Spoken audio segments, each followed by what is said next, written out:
The rain hammered against the quaint stone house just outside Corinth.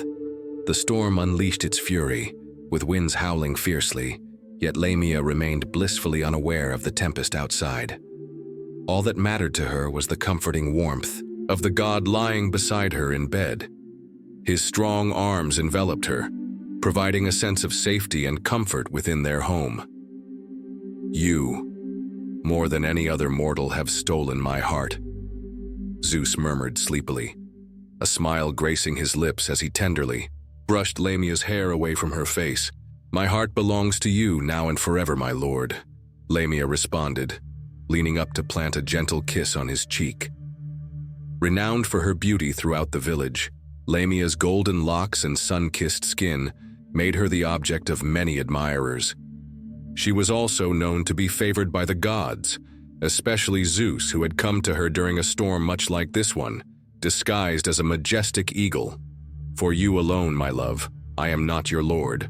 I am your beloved, just as you are mine," Zeus declared, his powerful physique shifting under her delicate touch as he swept his curly black hair from his eyes.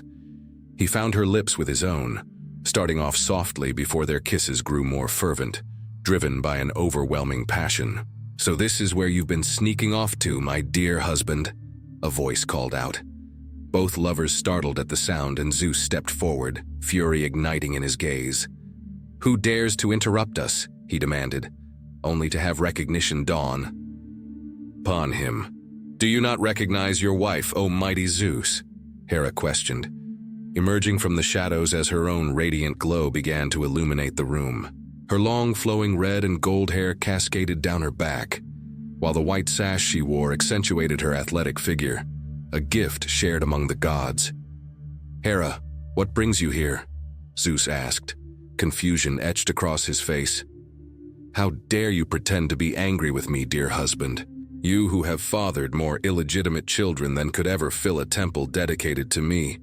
It's utterly absurd, and to tarnish your divine status by consorting with this mere human is truly disgraceful. You ought to be ashamed." "Ashamed?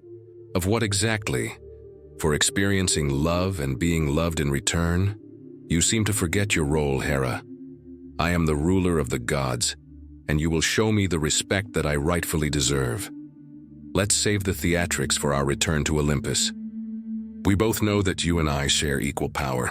In fact, allow me to illustrate that point," Hera said as she brushed past her husband and approached the bed, where Lumia clutched her white sash around her bare body.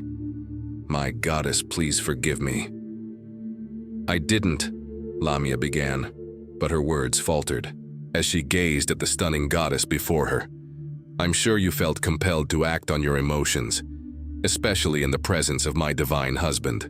However, an example must be set, and unfortunately you must bear the consequences of my husband's error. I feel sorry for you, mortal. Your life is coming to an end, and only torment awaits you," Hera declared, with just a gentle touch of her hand on Lamia's forehead. The young woman's fate was irrevocably altered. Lamia screamed in agony as pain enveloped her. She could sense her skin cracking and peeling away, her hair falling out, and her bones snapping. Her teeth elongated into sharp points, her ears became pointed, and she felt her humanity slip away as easily as a wolf shedding its fur. "Zeus, my love, please help me," Lamia cried out, her voice thickening and becoming rough as her transformation progressed. Zeus watched in horror as the woman he cherished morphed into a grotesque creature, his heart shattering at the sight. Chapter 1. Quinn Ford awoke to the bright rays of a California morning filtering through the blinds of the beach house. The calming sound of waves crashing against the shore nearby was soothing, and Quinn found himself struggling to keep his eyes open. As he turned away from the glaring sunlight, he came face to face with Iris Walsh, his incredible girlfriend, and suddenly the world felt vibrant again. The weekend getaway had turned out to be absolutely ideal. Quinn had caught Iris off guard with the surprise plans, and fortunately, she eagerly accepted the invitation. He was in dire need of a break from his current novel, Baseline, and a weekend without receiving frantic calls from his agent, Helen, was just what he needed. Now that he was in his 30s, Quinn found himself gravitating more towards serene and romantic weekends instead of the wild party scene that many young adults in their 20s seem to chase after all week. He felt fortunate to have met Iris in the first place. Iris Walsh was a 30-year-old photographer and makeup artist residing in Los Angeles. While working on his book at a cafe bookstore, he had noticed her at the table next to him. She had been intensely focused on her laptop, her face scrunched up in concentration, and he realized she was sipping the same drink as he was. Being naturally shy, he hesitated to strike up a conversation, unsure of how to approach her. But as he continued to write, he was taken aback when she chose to sit down on the couch beside him, placing her laptop aside. When he looked up, he found her gazing at him, her striking emerald green eyes captivating him instantly. "Sorry, the couch looked way more comfortable than that chair over there," she said, her Irish accent adding a melodic charm to her words. That's fine. There's always room for another vanilla latte enthusiast," he joked, hoping his cheeks were as red as he felt at that moment. He often felt awkward sitting next to an attractive woman. Being heavyset made him worry that it would be the only thing they noticed about him. Yet Iris was different. She maintained steady eye contact without wavering. These vanilla lattes are fantastic. I never tried them back home, but wow, they're amazing." "Is that an Irish accent I'm hearing? Which part of Ireland are you?" "From Sandymount, a quaint village just outside Dublin by the coast. I moved here a couple of years ago. I'm Iris Walsh," she introduced herself warmly. Quinn Ford," he replied, and as they say, the rest is history. As he gazed at Quinn's stunning face and let his hand glide down her body, he genuinely felt a happiness like never before. Today was the day he had promised himself. Today he would propose that she move in with him at his loft in LA. They had only known each other for a few months, but she brought out the best in him, and he hoped she felt similarly enough to agree to his proposal. "Good morning, darling," Iris greeted, beaming even with her eyes still shut. "How do you always know when I'm awake?" Quinn asked, returning her smile. "It's one of my superpowers, love," she answered, finally opening her eyes and grinning. "You truly are my superwoman. Did you sleep well?" "I always do when I'm beside you. What do you want to do today? Do you have work?" "Nope. Today I'm completely yours. I was thinking we could enjoy a late breakfast or early lunch, relax on the beach, and then take a moonlit walk along the shore before dinner. I thought we could explore the caves near Pinnacles National Park. What do you think?" "I think that sounds like a great plan. Should we shower first?" "You read my mind," he said, getting up from bed as the sheets slipped away from their bodies, and they hurried into the bathroom, quickly closing the door behind them. Chapter 2. It had been an exhilarating day for the young couple in love. A hearty breakfast buffet followed by a long, leisurely time on the beach in their swimsuits made for the perfect weekend escape.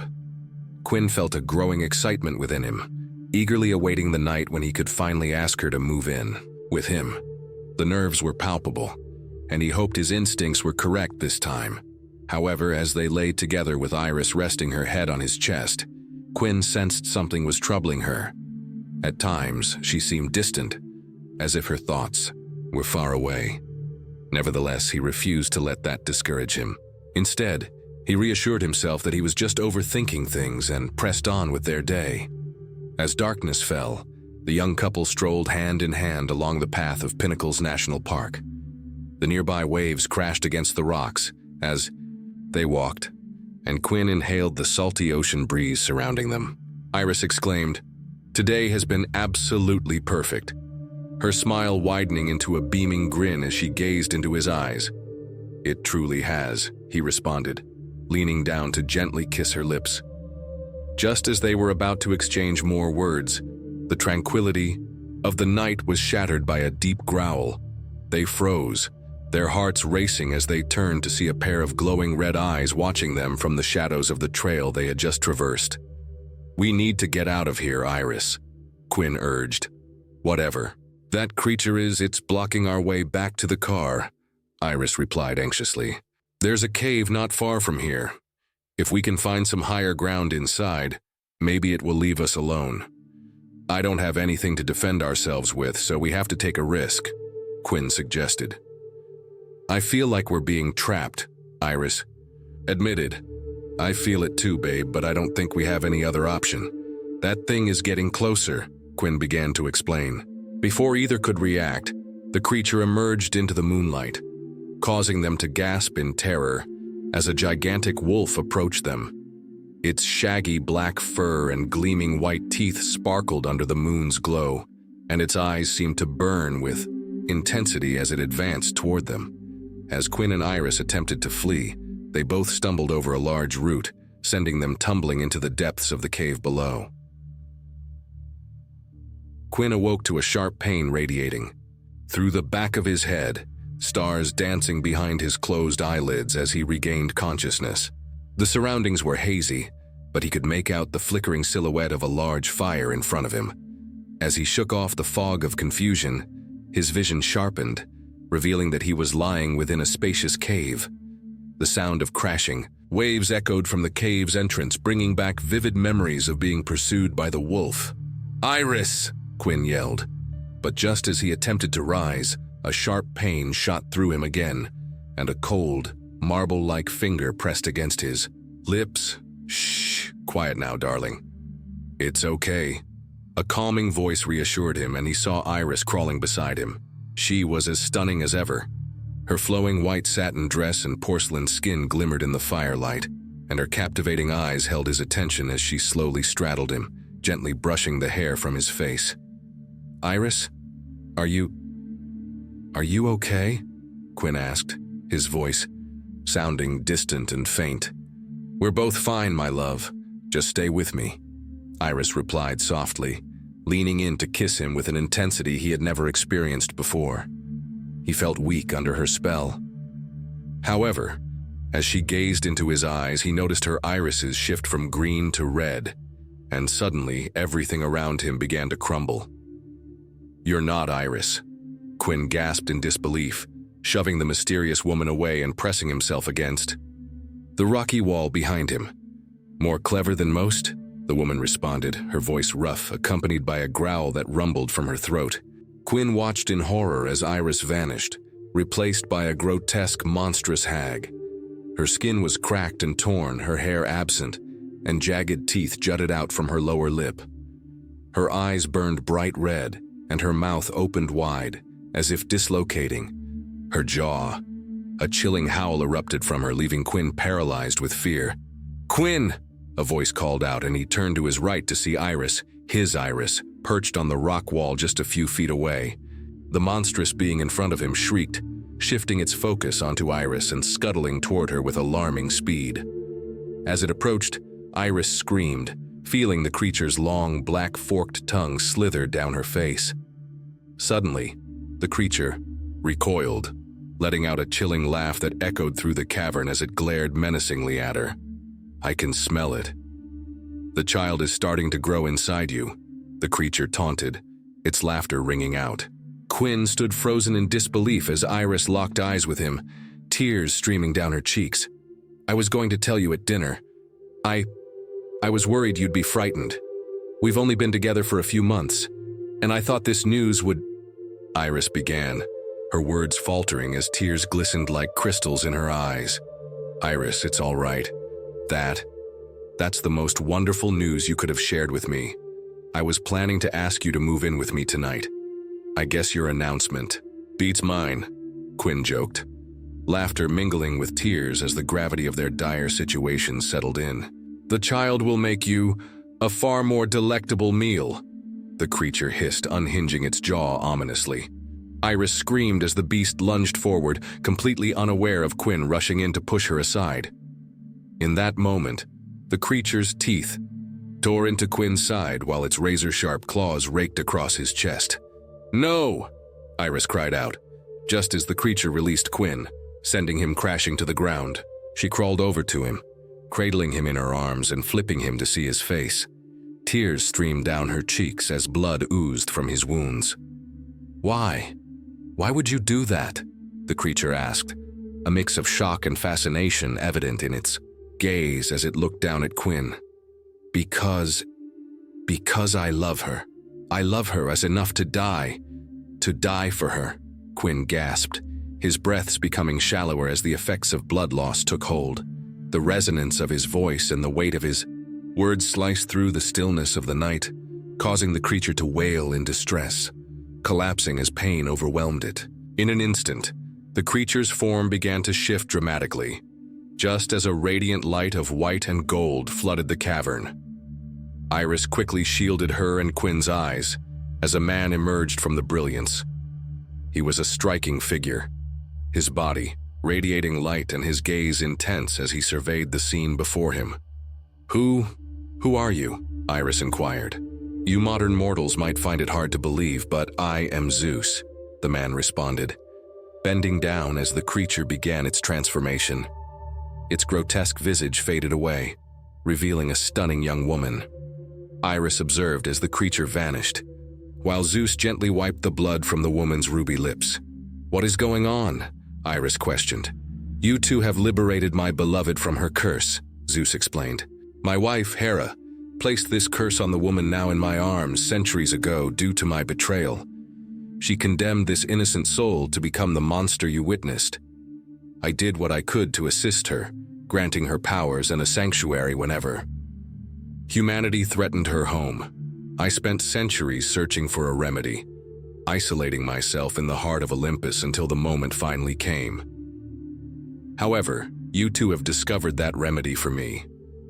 "Cure?" Iris echoed. "True love. I should have realized it sooner, but my wife is quite cunning. An act of genuine love has freed my dear Lamia from her curse. Quinn sacrificed himself for you, my dear, and that love shattered the curse completely. For that, I will restore your beloved. I regret the suffering we've caused you mortals. Lamia, rest now, my love. We shall journey to Olympus. Your torment is over." Iris watched as the man and woman vanished in a dazzling flash of light. As they disappeared, Quinn took a deep breath, and she witnessed his wounds miraculously heal. Looking into her eyes, he cradled her face in his hands and smiled. "Iris," he said, tears streaming down his cheeks. "Quinn," she whispered, tears flowing freely down her own face. "I adore you," he said, gently placing one hand on her cheek and the other on her abdomen. "I love you just as deeply, with every bit of my heart," she responded, bending down to kiss him while also placing her hand on her belly, feeling grateful to be alive and thriving again. In that instant, it was clear that love had triumphed. Jagged white flakes cascade down from the sky, settling on the wood stacked beneath the frosted window of the cabin. This serves as fuel for the sole source of warmth since the power outage. Carmen releases her grip from the back of the ugly green couch and surveys the spacious living area. A circular rug lies between her, a matching recliner, a stone fireplace, and oak shelves filled with vintage cookbooks, and a small wooden train. Viola emerges from one of the two other rooms, bringing with her a sweet aroma that mingles with the scent of burnt wood. Her arms are burdened with 2 mugs, a hot pad, and a reusable grocery bag. Bright light shines from the phone tucked under her chin, its only practical use in this remote location. "I found some cocoa. It's peppermint, your favorite." "No, it's yours. Treats shouldn't taste like toothpaste." Carmen bites back her response and sinks down to the floor. "Fantastic." Viola retrieves the cast iron kettle from the coals, her ruby pendant dancing in the flames. As she pours the cups, steam escapes over the rim, rising up and brushing against her hand. She hisses a breath through clenched teeth. Carmen accepts her cup, tapping her freshly manicured nails against the floral porcelain. What kind of 90-year-old woman lives this far out? Has backup cocoa but no generator? I think it's charming. Viola shrugs. It kinda reminds me of my grandma, but less racist. Carmen never met the elderly woman who hired a complete stranger to watch her house. But when she warned Viola about going alone, even to assist a sweet old lady, Viola insisted she join. Carmen should have declined. Cheer up. She'll be back to take us down the mountain in the morning. Viola digs into the bag and dramatically presents 2 bags of marshmallows. Do you want the small, colorful ones or the large ones? Carmen points to the pastel lump. Excellent choice. We can make s'mores too. Carmen's stomach rumbles, and she takes a thoughtful sip of the cocoa. The minty liquid burns the tip of her tongue. Is there anything more filling? Viola peeks into the bag. There are chocolate pretzels. Carmen rubs her face in disbelief. Did the old woman have any teeth? With a heavy sigh, she accepts them. For a while, the only sounds are the crunching of snacks and the wind howling against the tiny cabin. Then a rumble echoes outside, accompanied by a high-pitched whine. It sounds a bit like an irate engine. Carmen rushes towards the sofa, her eyes fixed on the eerie brightness of a snowy evening, her breath fogging up the glass. Yet the driveway remains empty, and the sound abruptly stops. In an instant, a shadow, the base of a tree, darts across the white landscape and leaps to another tree. Carmen feels a lump in her throat as her stomach twists with anxiety. Did you see that? Carmen's focus remains locked on the tree's base. That shadow just moved. Maybe it was a raccoon jumping between branches, Viola suggests, her voice quivering slightly. It's definitely cold enough to send any sensible creature into hiding, even if raccoons could leap like that. Carmen agrees with a nod. Viola turns, her attention back to the fire, using her free hand to push another log onto the flames. Oh no. Carmen's eyes widen as she looks at her friend. What is it? We're down to 2 logs, Viola replies, rummaging through the tinderbox with a frown. Make that 1 log and a few sticks. A shiver runs down Carmen's spine. She could have sworn the box was full just moments ago. We could always just go to bed? Come on, it's only... A sharp click interrupts her and light floods from Viola's phone. It's like 7 and we don't need electricity to have fun. Carmen scrunches her face in confusion. Doing what? Freezing? Viola glances up at the ceiling. There's more wood right outside the door. Carmen's heart races as she peeks out the window again. Viola's lips curl into a smirk. Want to? Suddenly, a harsh scraping noise pierces the silence, burrowing deep into Carmen's mind. She covers her ears, though the sound has vanished. Time stretches into an unrecognizable form, feeling like either a fleeting moment or an endless eternity. Eventually, Carmen realizes her lungs are working again. Viola puts on her coat, the faux fur lining framing her hood and sleeves. You can't be serious about going out there, Carmen exclaims. We need more firewood and I want to find out what that noise was. But we'll never know if we just hide in here, Viola responds, a slight tremor betraying her tough demeanor. If tree fell on the roof, we might need to do something to prevent snow from coming inside. Carmen thinks to argue that it didn't sound like a falling tree, but having never actually heard one fall, her words falter and fade away. Viola switches on her phone's flashlight. I'll be back in a minute. A chill rushes through Carmen, raising every hair on her body as Viola slams the door shut behind her. The crunch of snow fills the air, accompanied by the howling wind weaving through the trees and echoing within the empty house. Then silence descends, not even a leaf rustling in the stillness.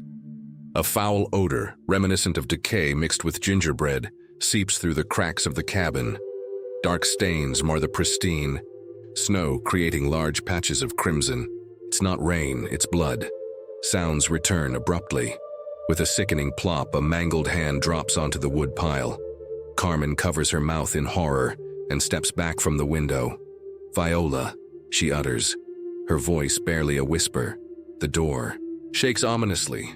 Carmen scans her surroundings, her heart pounding in her ears. Her eyes land on the poker, and she quickly grabs it. The doorknob twists. She tightens her grip, feeling smoky tendrils wrap around the doorframe. They thicken and morph into gnarled human fingers. The door swings open, revealing a hunched woman with wispy gray hair. Relief washes over Carmen, and warmth returns to her fingers. The old woman cocks her head at Carmen and grins, exposing jagged teeth stained with red. Draped across her age-spotted chest is Viola's ruby pendant. Carmen gasps sharply. Smoke billows from the old woman, making her form appear less tangible. The poker trembles in Carmen's hands. Suddenly, sound fades away, and darkness closes in around her. The boy should have sensed that something was amiss the instant he cast a glance over his shoulder, but exhaustion, caution, and fear clouded his ability to see the reality. He trailed the sound of the mournful pipe, its strange yet oddly joyful tune jolting him away from the devastation surrounding him. The melody seeped into his very being, filling him with the warmth and vigor necessary to escape the frigid grasp of winter. The forest dampened all sounds within and outside its boundaries, as if the trees themselves absorbed the noise, except for the haunting music of the hidden piper. Time seemed to freeze, suspended among the tangled roots and a sky that appeared to be unraveling like cotton candy. Flurries of snow drifted down through the bare branches, reminiscent of giant pillowcases bursting open during a colossal pillow fight between indifferent deities.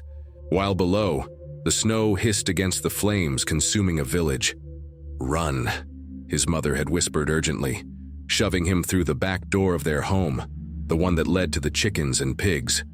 He had sprinted until he stumbled, slipping in the snow and the muck of the squealing animals, his vision blurred by tears.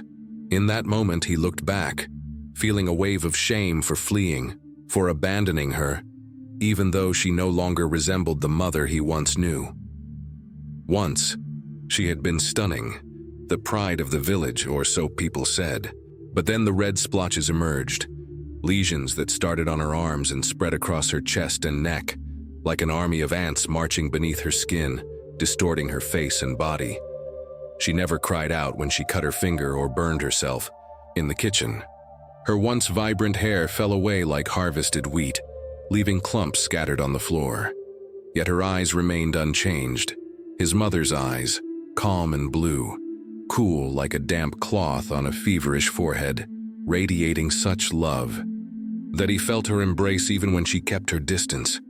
She was all he had left, the only person who cared enough to shed tears and gently touch his face, as lesions crept across his own back, thickening like the growth of a second spine.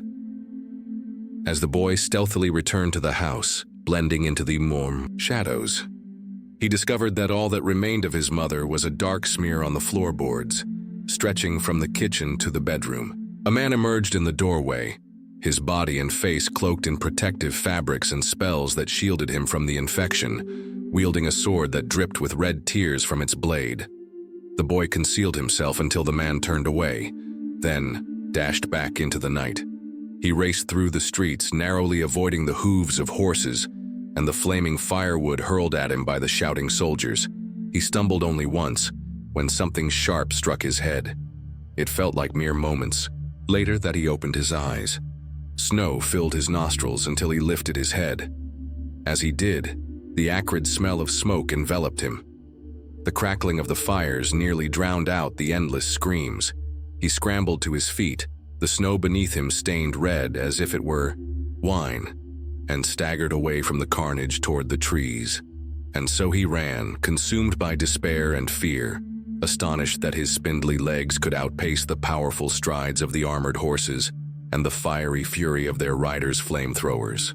He longed to have wielded the axe that belonged to his father, its handle longer than his arm, swinging it into the chest of anyone who dared approach his mother.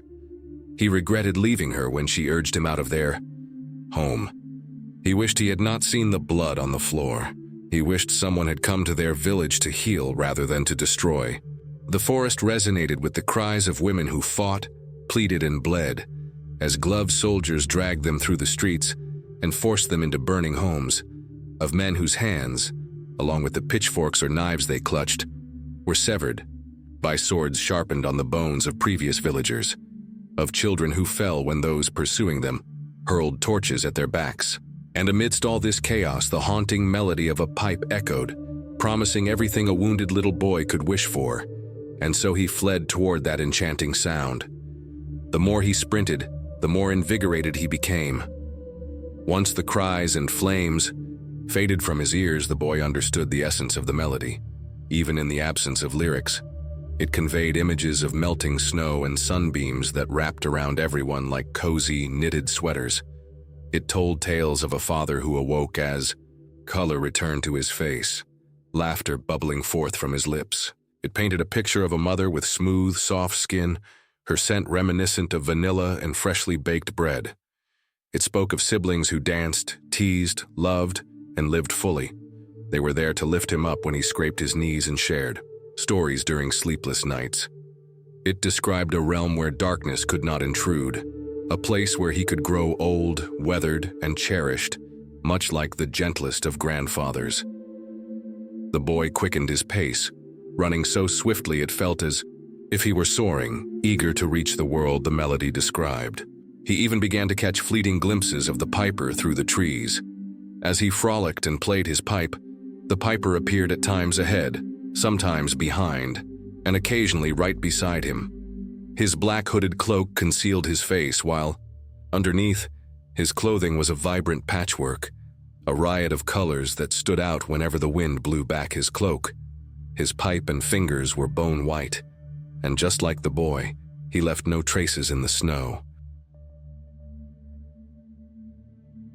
My closest companion happens to be a ghost.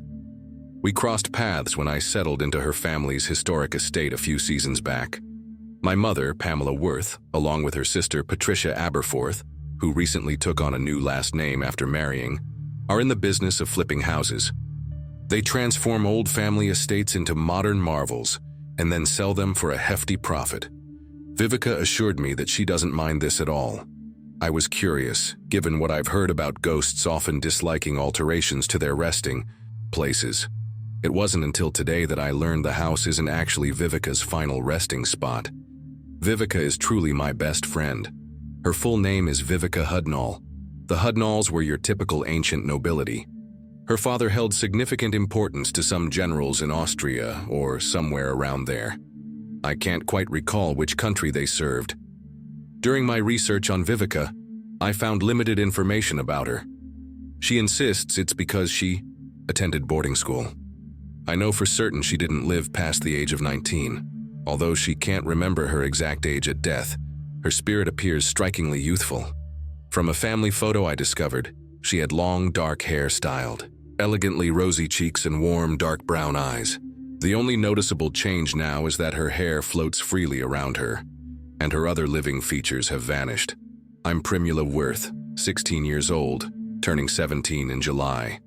I sport fiery red hair, a trait from my Scottish heritage, plenty of freckles from sun exposure, and the brightest blue eyes you could ever imagine. My name is certainly one of the most unusual in my grade, but it doesn't bother me at all. The uniqueness of my name, along with Vivika's, is part of what makes our friendship so special. Now let me share about the Hudnall family burial site. All of her relatives rest in a grand mausoleum not far from the main house, which I can easily bike to. I've never ventured inside, but Vivika mentioned that her family is interred there, or at least whatever remains could be salvaged after the war they fought in. What Vivika failed to mention is that her own remains should be in the mausoleum. I was taken aback to learn that they weren't there from the start. Here's how it all unfolded. Today, she struggled to locate me. I had instructed her to meet me in the parlor, and after waiting for a while, I decided to search for her. Eventually, I discovered her in the dining room, where she was intently studying her old family crest that was carved into the mantel of a chilly fireplace. "Viv, I asked you to come to the parlor," I reprimanded her. It was clear that Vivika had something weighing on her mind. The emotions radiating from her aura were concerning. Moreover, her ghostly attire appeared more tattered than usual, and her face looked increasingly worn. She could hardly speak, as much of her mouth seemed to be disappearing. I have something to tell you," she said, gliding toward me and, in the way only ghosts can, taking my warm hands in her icy grip. "I am fading.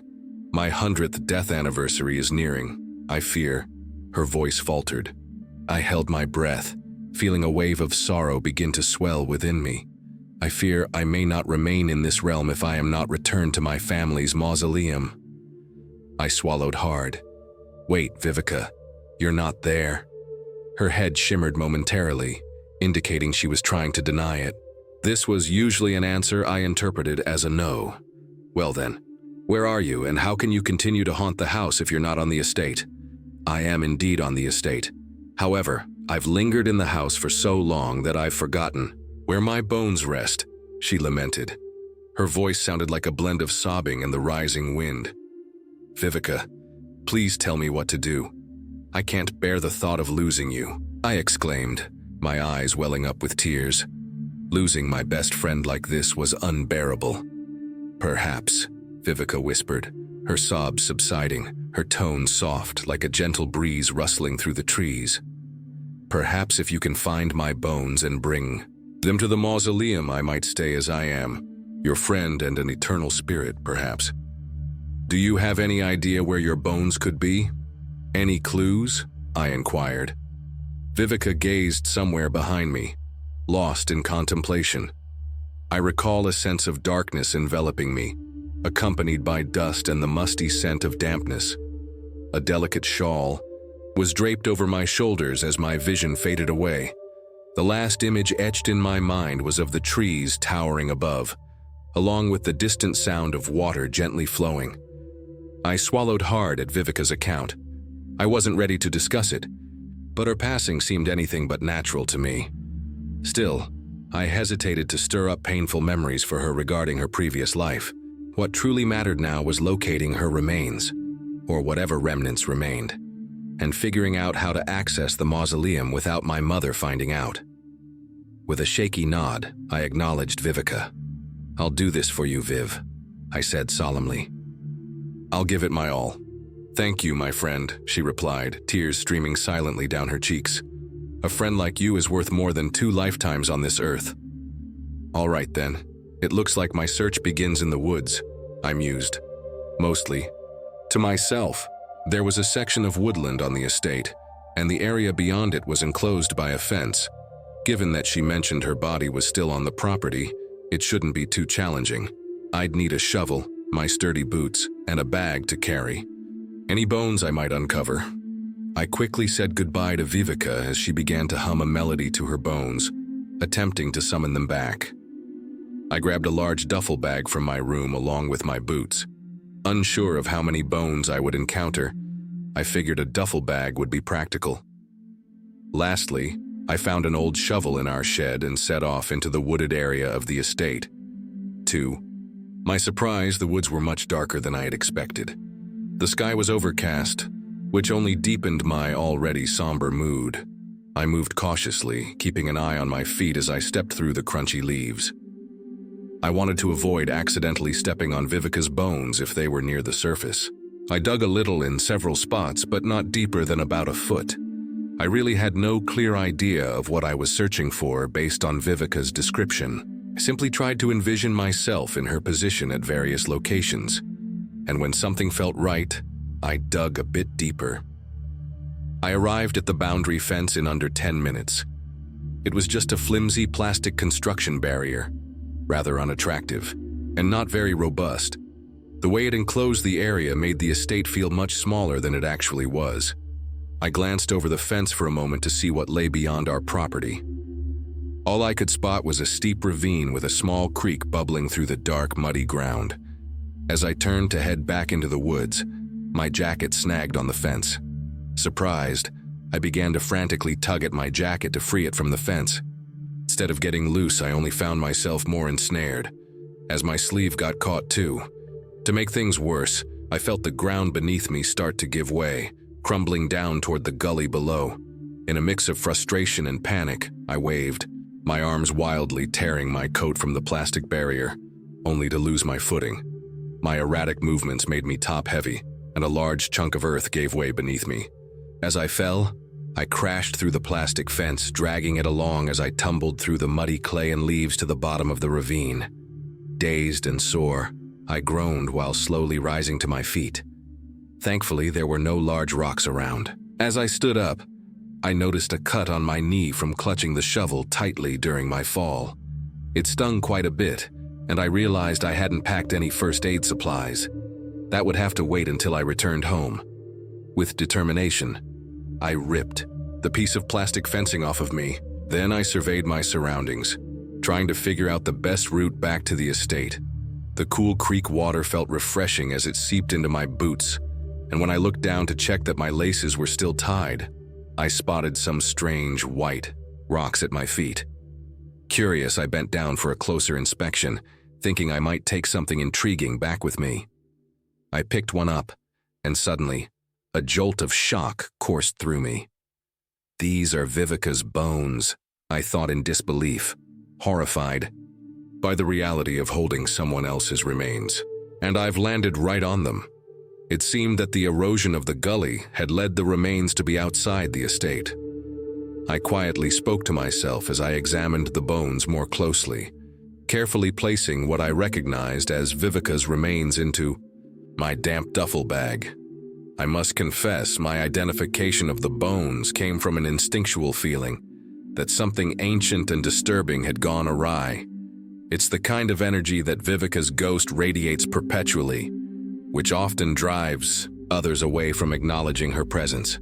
However, I've grown accustomed to it. I felt a sense of relief that I didn't come across a skull. I think I might have panicked and just left right then and there.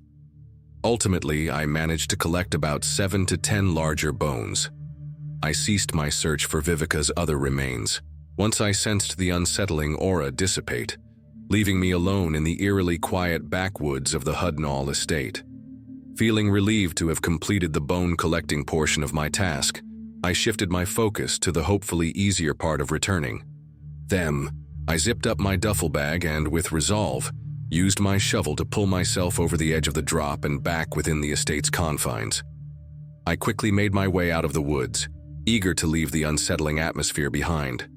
I didn't want to linger on thoughts of Vivika's death, especially since contemplating her past and how she ended up haunting me was making me increasingly uneasy. I hate to say it, but the entire forest felt ominous as I carried her remains away from where she had originally rested. After returning the shovel to our shed, I located my bike and pedaled swiftly toward the mausoleum. While passing by the house, I glanced through the dining room window to check if Vivika was still present. She wasn't there.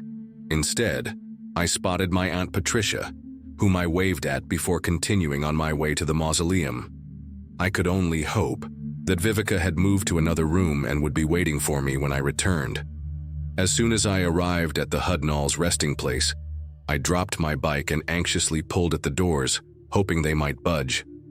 Unfortunately, they were locked, tight just like always. My nerves began to fray as I paced back and forth on the steps, trying to come up with a plan. All I wanted was to dispose of these bones and bring my best friend back.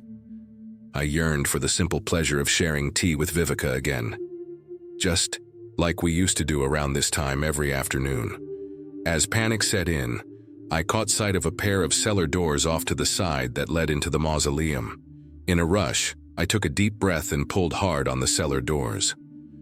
They creaked open, releasing a cloud of dust that made me cough and sneeze for what felt like an eternity. Once the haze settled, I peered down at the steps descending into darkness.